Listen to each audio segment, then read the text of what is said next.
fanompom-pivavahana ho an'Andriamanitra iombona antsika eto amin'ny onjam-peon'ny radio vaovao masoa.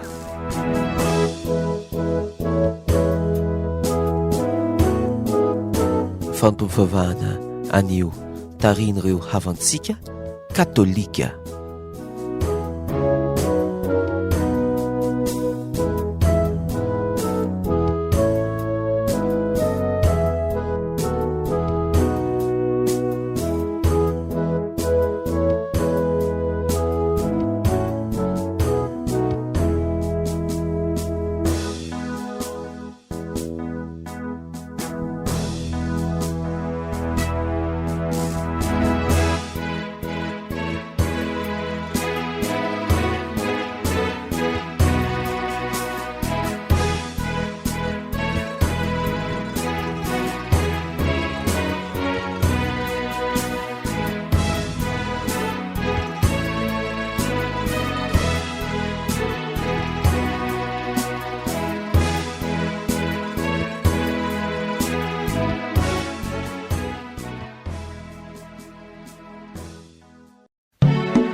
Mpivavahana katolika eto amin'ny radio vaovao masoa. Mpivavahana katolika totosaina amin'ny ora toy izao mba ho fanomezam-boninahitra an'Andriamanitra ary ho fangataham-pitahiana ho antsika vahoaka ny manontolo. Amin'ny anarana Ray sy ny Zanaka sy ny Fanahy Masina. Amen. Dia ampitomboina amintsika mianakavy anie ny fahasoavan'i Jesosy Kristy Tompo sy ny fitiavan'Andriamanitra Ray ary ny fiombonana amin'ny Fanahy Masina. Manerana ny tany ny hatsarapon'Andriamanitra, ny lanitra no vita dia ny tenin'izy iray be fitiavana. Dia raina isaoran'Andriamanitra ilay ray pahary amintsika fa lehibe tokoa ny fitiavany sy ny famondrapony ka mbola afaka mifandray aminy isika amin'ny alalan'ny teniny amin'izao maraina izao. Koa dia faly miarapa-tsika ary manentana sy manasa anao izay mandray ity monjam-peo ity hiara-iombona amin'ny vavaka eto isika. Ny alahady faefatra amin'ny fankalazana ny Paka no andron'ny fiantsoan'Andriamanitra ka hoy ny lohahevitra roa sy ny fiangonana antsika mandritry ny herinandro manao hoe Jesoa mpiandry ondry tsara.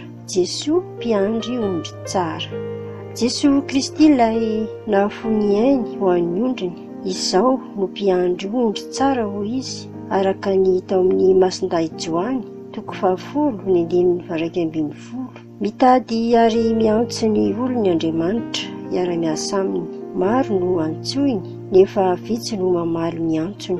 Koa amin'izany indrindra ary no ifampitondrantsika mbavaka ho an'ireo izay voantson'Andriamanitra mba ho maro ny anohana ny antsony ka natanteraka ny teny tahaka ny nataon'izay mpaminany hoe inty aho, irao aho. Tsy velona ho an'ny tenany irery ny Tompo tafatsangana fa velona mitarika antsika ho amin'ny fiainana sy ny firaisana tanteraka aminy. Ry Andriamanitra rainay tsara indrindro, nomenao izao fotoana izao izahay ahafahanay hipanjina anao ka hanoloranay teny hipototry ny azo fijalianao, ahafahanay miaino ny bitsiky ny anjo-pitiavanao anay. Tario lalana hatrany izahay hiombona sambarana amin'ny olom-pinidinao ary ho varavarana isokatra ho amin'ny fiainanay tokoa ny ianao Jesoa ilay mpiandry ondry tsara. Amin'ny anaranao no anaovanay sangatahana izany vavaka izany. Amen.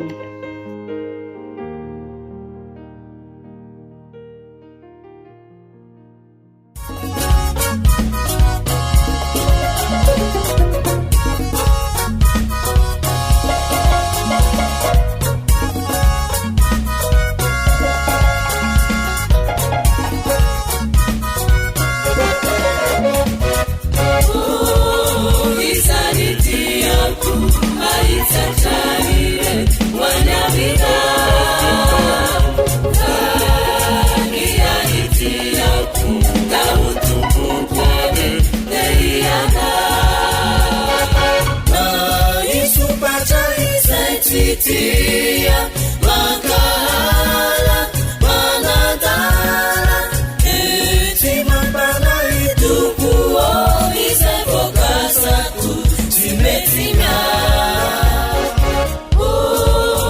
izany tiako mahitsatranyre manamina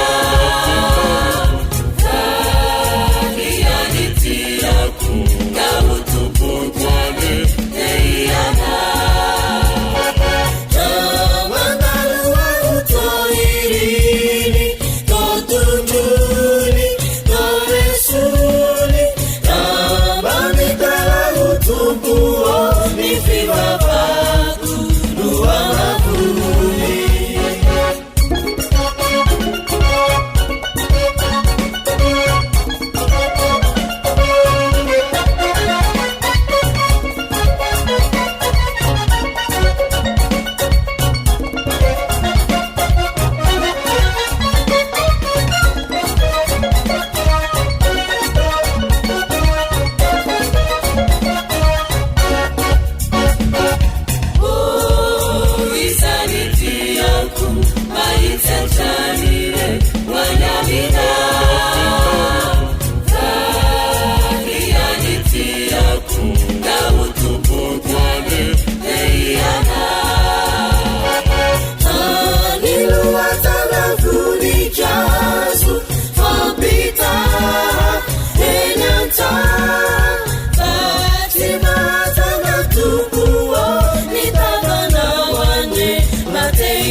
Maro tokoa ankehitriny ireo zava-manahirana antsika amin'ny lafiny maro samihafa. Toa very fanahy mbola velona hoy ny fiteny, any ka zary mananao foana indraindray ka mamono ny bitsibitsiky ny fanahy ao am-potsika ao, ary dia tratry ny vakam-panahy izay tsy mifanaraka amin'ny sitrapon'Andriamanitra velively. Jesoa Kristy mpiandry ondry no mitady ilay ondry very, satria tsy misy tiany ho very na diray aza. Dia riverina aminy isika araka ny teniny hoe raha hiverina ianao dia ho raisiko indray. Ao anatin'izao antsa fivonana izao ary isika no dia hifona, hibebaka ary hitalao ny famelan-keloka aminy.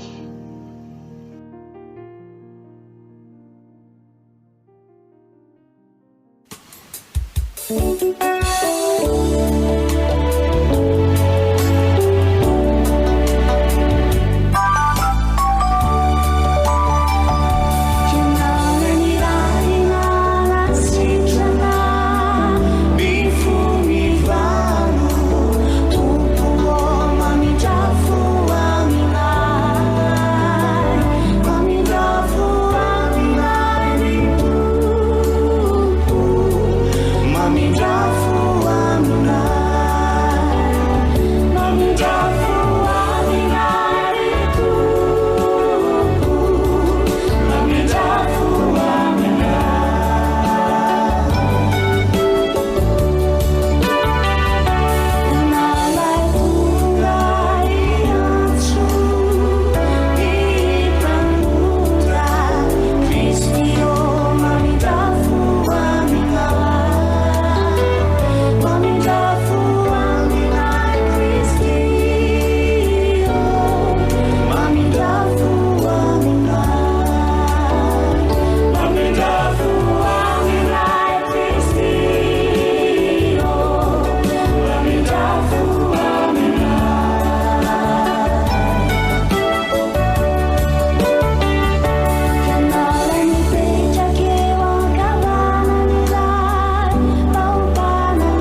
andravoa amintsika ny Andriamanitra maheva ny zavatra rehetra ary mila ny fahotantsika ka hitondra antsika hatrany amin'ny fiainana mandrakizay.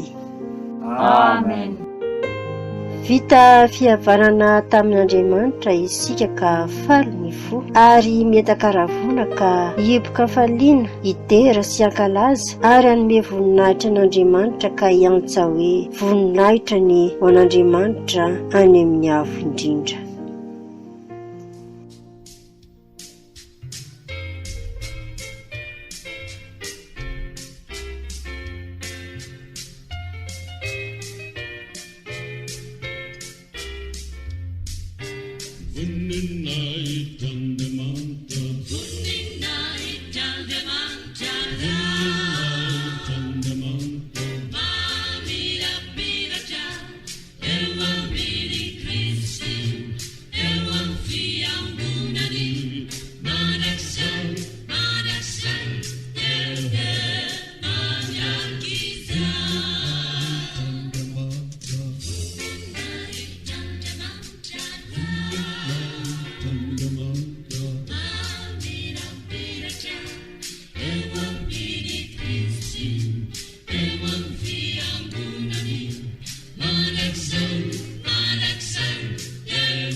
Fanambarana ny tenin'Andriamanitra. Jesoa no mpiandry ondry tsara, izao no lalana sy fahamarinana ho ny teniny. Izao sika dia handray ny sakafom-panahy dia ny tenin'Andriamanitra. Ny tenin'Andriamanitra no aina mamelona antsika, sakafo mahavelona ny fanahintsika. Koa meteza ary andray, meteza ino ny tenin'Andriamanitra. Ovakina amintsika ary izao ny tenin'Andriamanitra vaky teny voalohany, boky mitantara ny asan'ny apôstôly, toko 12, ny 420, tohizana amin'ny toko 17, ny 15 tapany voalohany.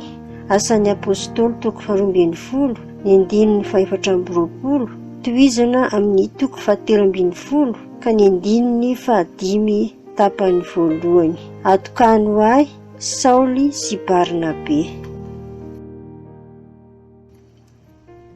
Tamin'izany andro izany dia nandroso ny elo ny tenin'ny Tompo ka nahavokatra mpianatra maro hatrany. Noho ny vita ny raharahan'i Barnabe sy Saoly tao Jerosalema dia niverina tany Antiokia izy ary nitondra an-Joany izay atao hoe Marka hiaraka aminy. Tao amin'ny eglizy tany Antiokia nisy mpaminany sy mpampianatra dia i Barnabe sy Simeona izay atao hoe i Mainty. I Lisiona avy any Sirena ary Manahena izay niolonono tamin'ny Heroda tetrarka ary Saoly. Raha nanao fanompoam-pivavahana tamin'ny Tompo sy ny fahadianana izy ireo dia hoy ny fanahy masina taminy. Atokano ahy Saoly sy Barnabe mba hanao ny asa izay miantsoko azy. Koa noho ny avy ny fahadianana sy ny vavaka izy ireo dia nametra tanana tamin'izy roa lahy vao nandefa azy andeha. Dia nirahy ny fanahy masina i Saoly sy Barnabe ka lasa nakany Sileosia mba hiondrona tsambo ao ho any Sipra. Noho ny tonga tany Salamina izy dia nitoro ny tenin'Andriamanitra tao amin'ny sinagogan'ny Jody. Izany ary ny tenin'ny Tompo. Isaorana ny Andriamanitra. Tamin'ny vakiteny niorenesintsika teo dia nanao fanompoam-pivavahana ny ankohonan'ny mpino tao Antiokia. Nobitsihiny fanahy masina tamin'izy ireo ny anokanana ny Saoly sy Barnabe satria misy iraka manokana ankinina amin'izy mirahalahy, anokana ny fiainany ary afohy ny tenany manontolo amin'ny fitoriana ny evanjely amin'ireo olona avy amin'ny firazanana rehetra sy avy amin'ny saranga rehetra. Ny Salamo 420 ary no ndeha ho tanisaina amintsika entina andinihana izany tenin'Andriamanitra izany. Salamo 420.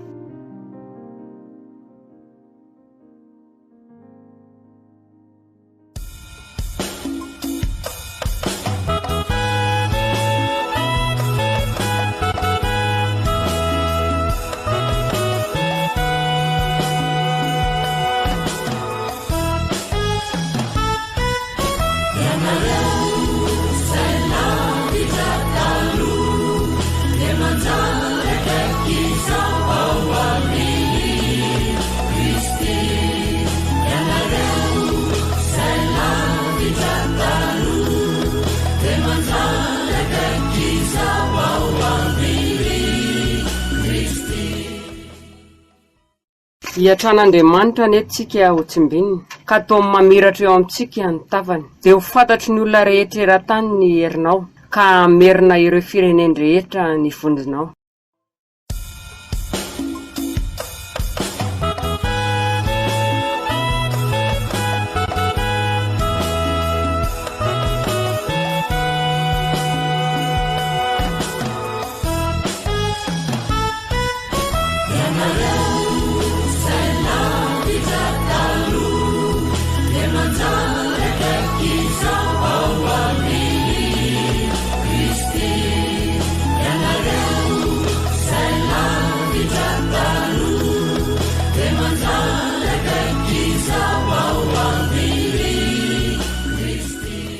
Aoky falo sy antso amin'ny firenena isan-tokony, fa ianao dia mitsara azy ireny ara-drariny, fa ianao dia mitsara ny vahoaka araka ny hetsiny sy manjaka amin'ireo firenena rehetra isan-tokony.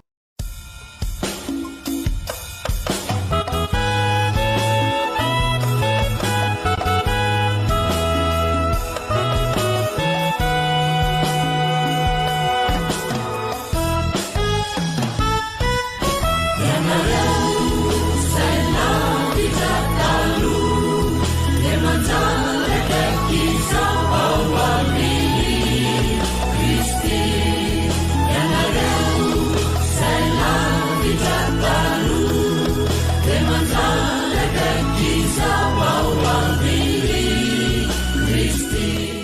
Ny vahoaka rehetra engane hideran'Andriamanitra, ny vahoaka rehetra engane hiderany anaranao. Engane ka hitsimbona antsika hatrany Andriamanitra, ka ho masina eran'ny vazantany ny anarana.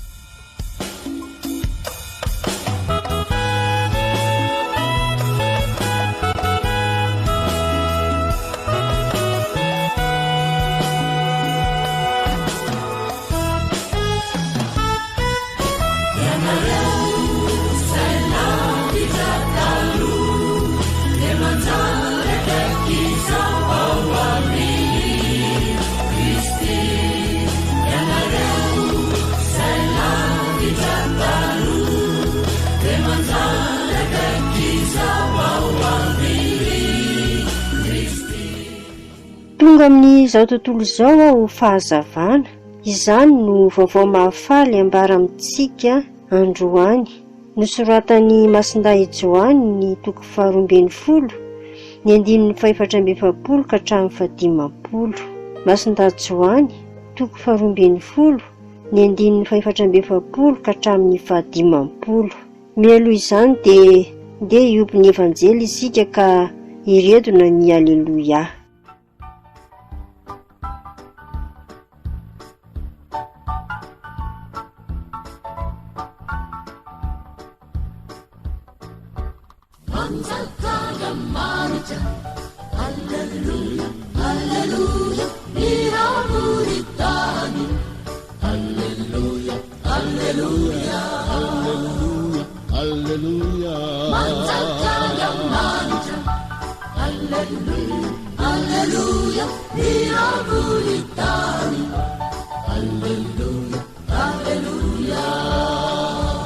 Izao ho no fahazavana izao tontolo izao ho ny tompo, izay manaraka ahy no anana ny hazavan'ny fiainana.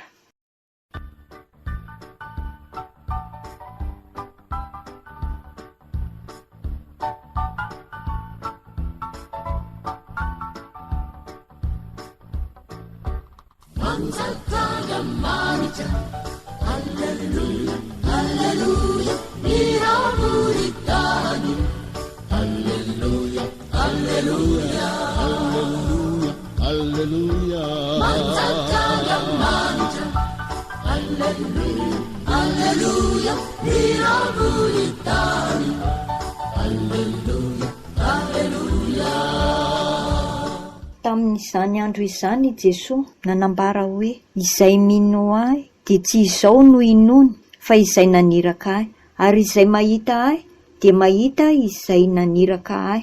Tonga amin'izao tontolo izao ho fahazavana aho mba tsy hitoetra ao anatin'ny maizina izay rehetra mino ahy, ary raha misy mandreny teniko ka tsy mitandrina azy dia tsy mitsara azy aho, satria tsy tsara izao tontolo izao no nahatongavako fa hamonjy azy.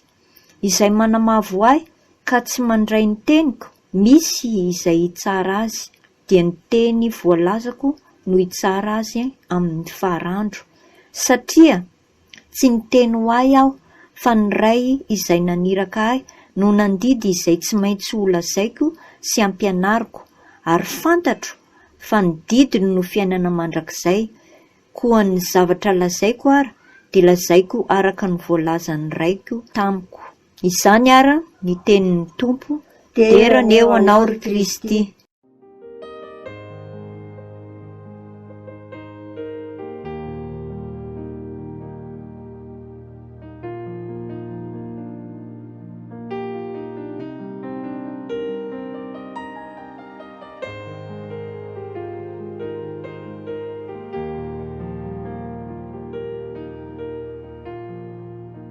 Ry ava-malala ao amin'ny Tompo, tiany Jesosy ny olona nanaraka sy hino azy mba ho voavonjy.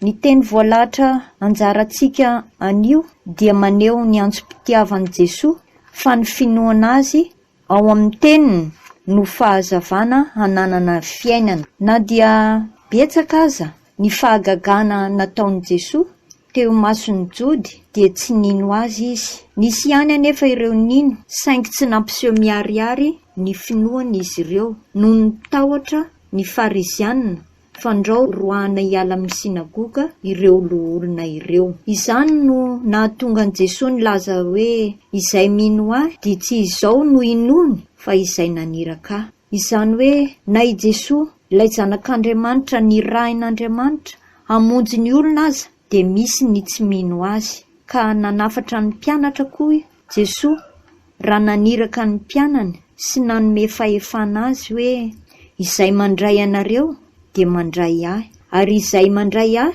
dia mandray izay naniraka ahy. Koa nampiomana ny mpianany Jesosy mba tsy ho taitra raha misy tsy mino ny asa taony sy ny teny toriany, satria na izy Jesosy aza mba nataon'ny olona toy izany koa.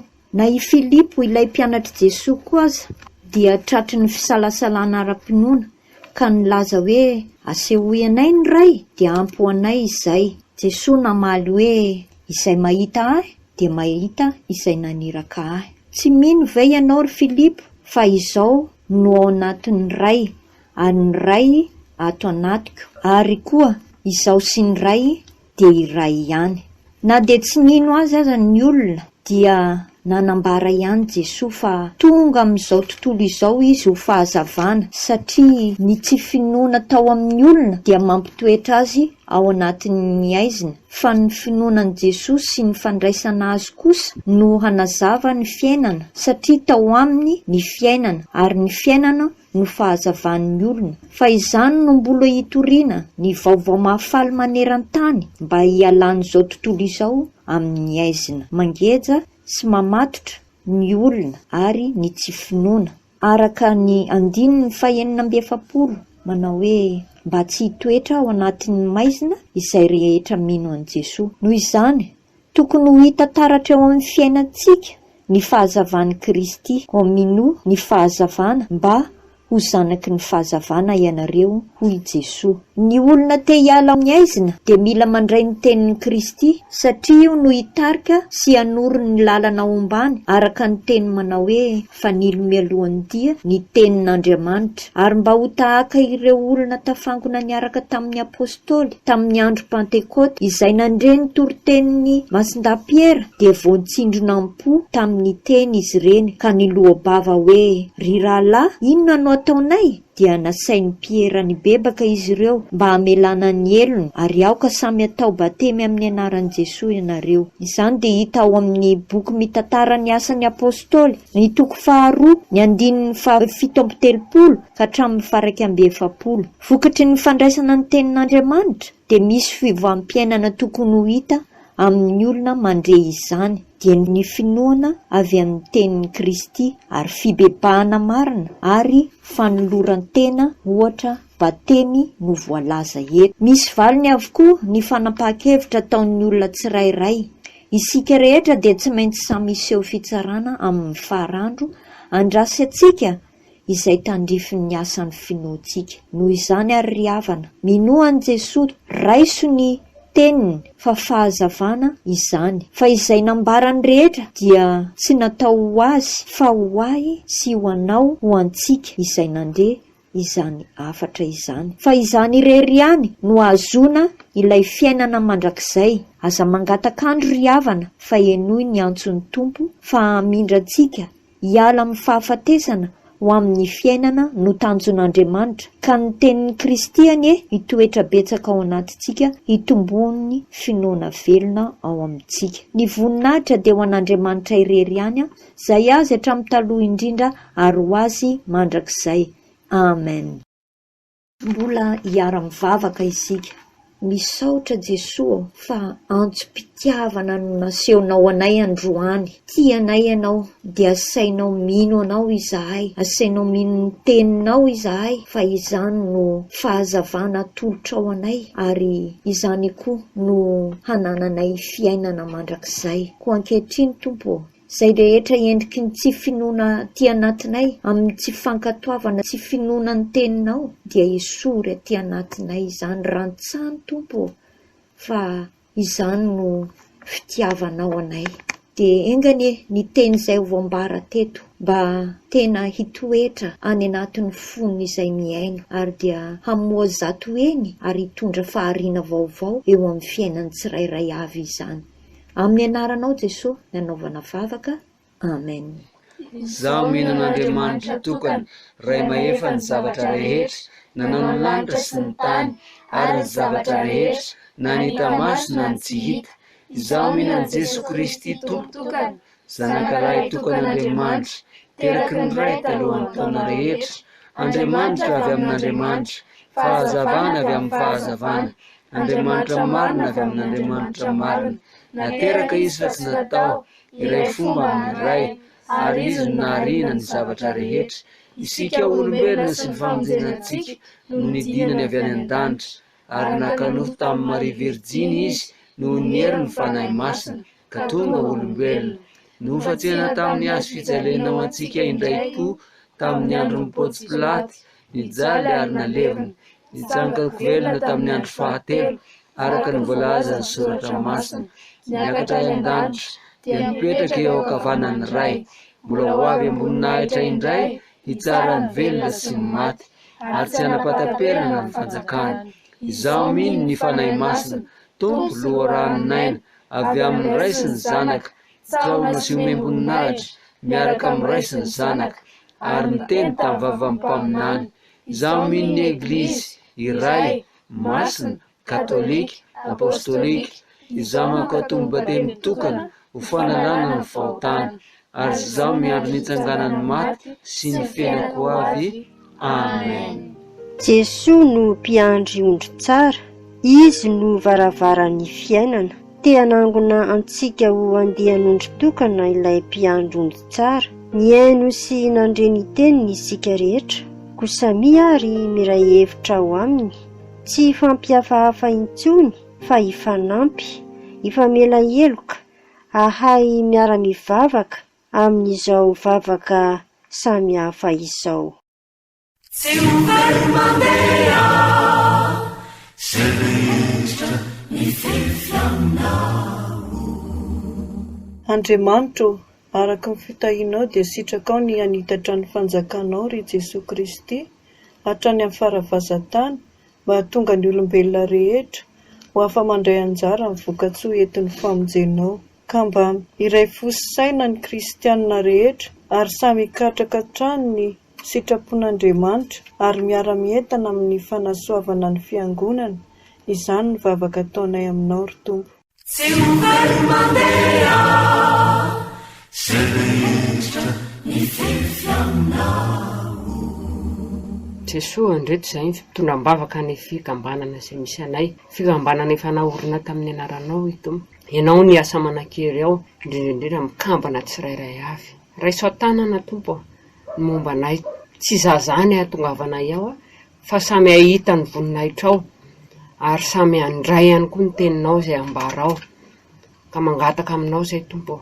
Ampaherezo izay, tano izay fa tsy matananao, mamindrafo aminay, mamela eloka anay fifoazam-pana katolika amin'ny zavatra rehetra izay nataonay tsy ho fanaraka amin'ny sitraponao. Dia misaotra betsaka Jesosy, anao ny dera sy ny hatsara voninahitra mandrakizay. Tsy ho very mandeha, se rehetra mifefy aminao. Dia misaotra anao koa izay ry Jesosy amin'izao ora sy fotoana izao, raha mbola afaka mitondra mimbavaka ny vahoaka malagasy rehetra amin'izao ora sy fotoana izao.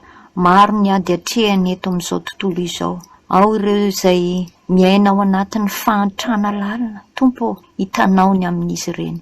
Andriamanitra mamelona sy miahy ny tsirairay ianao ao anatin'ireny. Ny tsy fahampiana eo amin'ny vahoaka malagasy dia kinina feno ampelantananao, ary mivavaka aminao koa izahay Tompo amin'izao ora sy fotoana izao. Ianao mihitsy Tompo no andray an-tanana ireo marary rehetra, naiza toerana misy azy ireny, ninona aretina manjo azy, anendry ny loharanona aretina izay mahazo azy ireny ianao Tompo, ary ampitomboy ny finoany sy mifatokinanao ao anatin'izany fangirifirina sy fanaintainana izany, fa ny rofo sy ny aretina rehetra dia efa nentinao avokoa izany, ary nitekapoka taminao no nanasitrananao azy. Ao koa Tompo ireo izay miandry valim-pitsarana amin'izao ora sy fotoana izao, feno fitebitebena sy feno aiay izy amin'izao fotoana izao. Ny angatanay aminao tompo dia mpiady mahery ianao, hiady ny adiny tsirairay avy manoloana ireny rehetra ireny. Ary ankehitriny tompo dia mahatoky manana anao izahay satria ianao nefa niteny fa ninoan' Jesosy tompo dia hovonjena ianao sy ny ankonanao. Dia ampitomboy tokoa ny finoan'ny olona tsirairay tompo miatrika ny fahasarotam-piainana amin'izao ora sy fotoana izao. Ary dia ireo voafonja koa aza velanao hokivina hoketraka izy any amin'ireny toerana ireny, fa ianao no amangy azy ary atao fitsapany koa fa miara-mitoetra aminy any amin'ireny toerana ireny ianao ka ampahery azy ary ianao no ananatra azy amin'ny fotoana rehetra izay mahamety. Dia akinina feno pelatananao zany vavaka izany fa ianao Andriamanitra mahefa ny zavatra rehetra no amaly vavaka anay. Tsy ho very mandeha zay rehetra mifefy aminao. Ry Andriamanitra ray zanaka fanahy masina, misaotra anao izahay raha mbola afaka mitondram-bavaka ny radio vaovao masoa. Ianao anie Jesosy ampitombo ny fahaizana sy ny fahalalana ny mpiasa rehetra izay mikirakira izany onjam-peo izany. Ary koa ianao Jesosy ameny ny banga sy ny tsy ampy rehetra amin'ny fitaovana. Tao ihany koa ny mpandray anjara rehetra ato amin'ity radio vaovao masoa ity dia mba norenay manerana ity nosina ity anie ny feonao amin'ny alalan'izao onjam-peo izao. Tsy ho very mandeha zay rehetra mifefy aminao. Rainay any an-danitra, ho masiny anie ny anaranao, ho tonga anie ny fanjakanao, ho tanteraka anie ny sitraponao, ety an-tany tahaka ny any an-danitra. Omeo anay anio ny hanina isan'andro, avelao ny fahotanay, tahaka ny amelanay izay nanao ratsy taminay. Aza velanao ho azy ny fitaovan-dratsy izahay, fa manafanay amin'ny ratsy. Fa anao ny fanjakana sy ny hery ary ny voninahitra manakizay. Amen. Ny fiadanan'i Kristy tompony hirotsaka ao am-potsika lalandava noho ny fitiavan'Andriamanitra ray.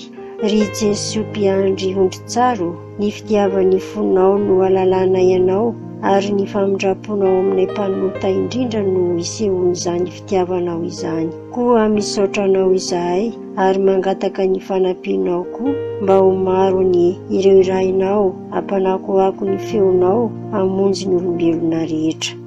Amen.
rary avy amjanahary lanitra hoatsike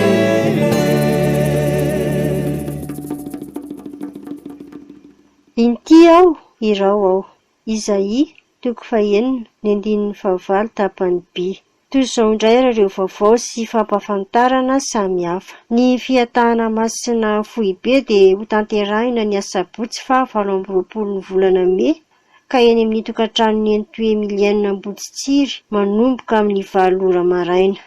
Ny fotoana dia eo amin'ny Arebus Charcuterie Lewis Amboditsiry amin'ny 7 ora sy sasany hatramin'ny 9 ora latsaka fahefany. Ny fiatahana masina foibe izany dia ho tanterahina ny asabotsy fa 20 ny volana May eny amin'ny tokantranony Ento Emiliana Menakavy eny Amboditsiry manomboka amin'ny 9 ora ka ny fotoana dia amin'ny Arebus Charcuterie Lewis Amboditsiry amin'ny 7 ora sy sasany hatramin'ny 9 ora latsaka fahefany. Izay manam-paniriana te hiditra ao anatin'ny fivazam-panahy katolika dia tongava soa fa miandry anao Jesoa. Ny vondrom-bavaky ny vakim-pasitra avaratra kosa dia ho tanterahina ny asabotsy fa 14 ny volana May any amin'ny tokantranony Madame Lalao Menakavy eny Avaratsena talata volonondry manomboka amin'ny 9 ora maraina ka ny fotoana dia eny amin'ny station Total Ambodivona amin'ny 7 ora sy sasany.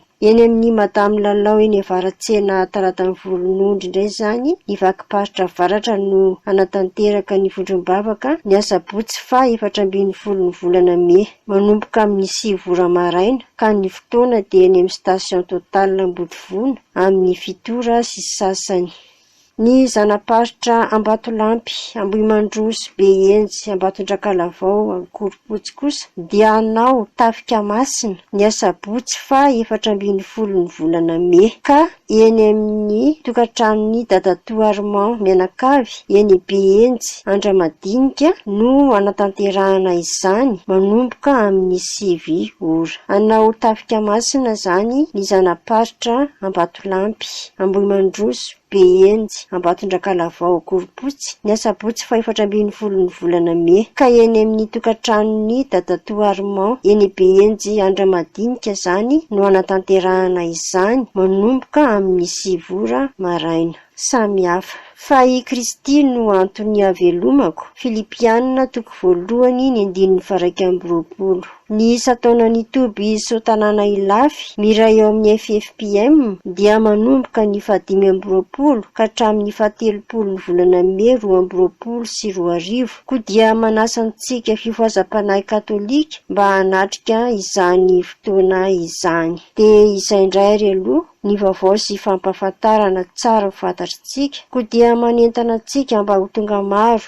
amin'ireo fotoana izay manandrify antsika tsirairay avy ary dia tongava soa fa i Jesoa no manasa anao ary dia ny farana hatreto koa ny fotoana niarahanao tamin'ny fifohazam-panahy katolika koa dia misaotra anao niaraka ny mbombavaka teto ary mametraka ny veloma mandrapitafa ho amin'ny manaraka indray samy ho tahin'Andriamanitra.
misy fanazavana fanampiny ilayntsika mahakasika ny fifohazam-panahy katolika amin'ny ankapobeny dia ireto ny lahara-piantsona 034 97 962 95 034 97 962 95 033 16 071 28 033 16 071 28 034 03 316 41 034 03 316 41 dia ireo no antsoina raha sendra misy fanazavana fanampiny ilayntsika ary dia hoentintsika ambavaka ny fandaminana rehetra ary dia hanapaka ao am-pontsika rehetra ny fiadanany Jesosy Kristy Tompo.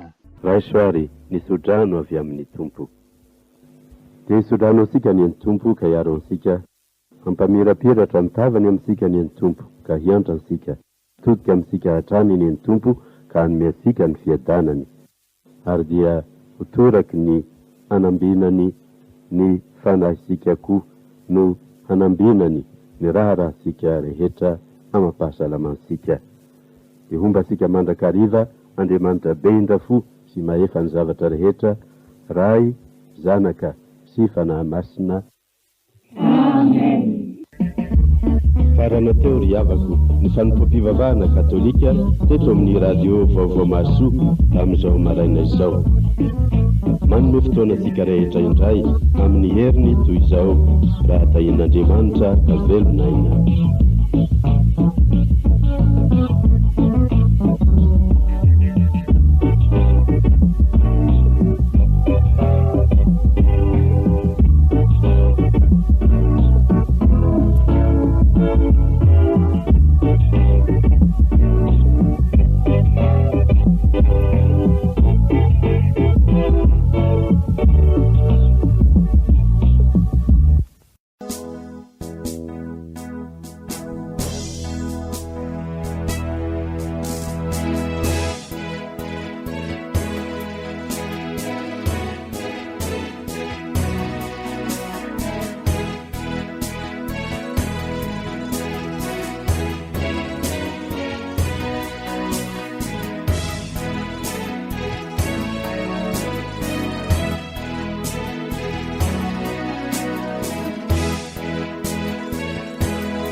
Ny ombonantsika teo ry havana malala ny fanompom-pivavahana ho an'Andriamanitra teto amin'ny onjam-peon'ny radio Vaovao Mahasoa.